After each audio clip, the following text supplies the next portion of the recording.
SSC পরীক্ষার খবর জানাতে সিলেট থেকে সরাসরি যুক্ত হচ্ছেন প্রতিনিধি কামরুল ইসলাম মাহি। আমরা সরাসরি তার সঙ্গে যুক্ত হচ্ছি। মাহি, নিরাপত্তা পরিস্থিতি এছাড়া পরীক্ষার্থীদের ভিড় সব মিলিয়ে কেমন দেখছেন পরিস্থিতি জানাবেন।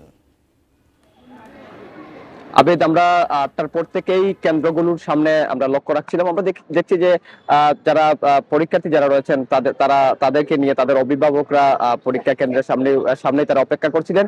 ঠিক ৯টা বাজার সঙ্গে সঙ্গেই কিন্তু যে পরীক্ষা কেন্দ্রের যে গেটটি সেটি খুলে দেওয়া হয়েছে। এই মুহূর্তে পরীক্ষার্থী যারা রয়েছে তারা আসলে ভেতরে অর্থাৎ কেন্দ্রটির ভেতরে তারা চলে গেছে। এবং যদি জানিয়ে রাখি, এবার আসলে সিলেট শিক্ষা বোর্ডের অধীনে গত বছরের তুলনায় পরীক্ষার্থীর সংখ্যা অনেকটাই কমেছে।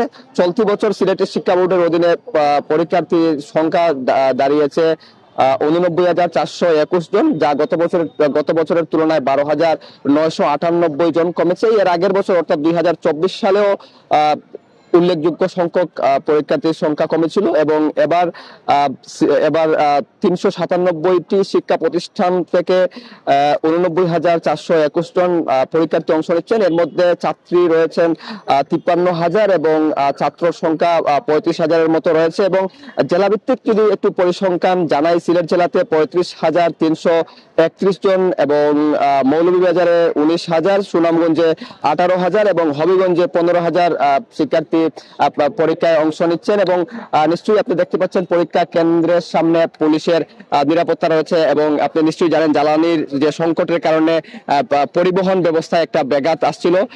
আমরা দেখেছি যে পরীক্ষার্থী যারা রয়েছেন তারা আসলে যানবাহনে আসতে কোনো একটা সমস্যা হয়নি। এবং কেন্দ্রের আশপাশে সিলেট মহানগরের পুলিশের পক্ষ থেকে 144 ধারা জারি করা হয়েছে। এবং প্রতিটি কেন্দ্রের সামনেই আমরা দেখছি যে পুলিশের উপস্থিতি রয়েছে। এবং আইন শৃঙ্খলা রক্ষাকারী বাহিনী অভিভাবকদের সঙ্গে আমরা কথা বলেছিলাম। অভিভাবকরা বলছেন যে সারা দেশেই যে তীব্র লোডশেডিং, সেই লোডশেডিং এর কারণে পরীক্ষার্থী যারা রয়েছেন তাদের যে প্রস্তুতি, সেই প্রস্তুতি তারা কিছুটা ব্যাঘাত ঘটেছিল। সেই ব্যাঘাতটা আসলে কতটুকু কাটাতে পারবেন পরীক্ষার হলে গিয়ে, সেটা আসলে বিবেচ্য বিষয়। তবে তারা প্রত্যাশা করছেন তাদের যে পরীক্ষার্থী যারা রয়েছেন তারা আসলে তাদের যে পরীক্ষা সেটি আসলে তারা ভালোভাবেই অংশগ্রহণ করবেন। এবং নিশ্চয়ই যদি আমি আপনাদেরকে আরেকটি তথ্য জানিয়ে রাখি, সিলেট এবং সুনামগঞ্জ প্রতি বছরই বন্যা হয়। বন্যার কারণে কিন্তু আরেকটি যে পরীক্ষার্থীদের প্রস্তুতির সেই বিষয়টি, সেই প্রস্তুতিতে আরেকটি ব্যাঘাত ঘটে।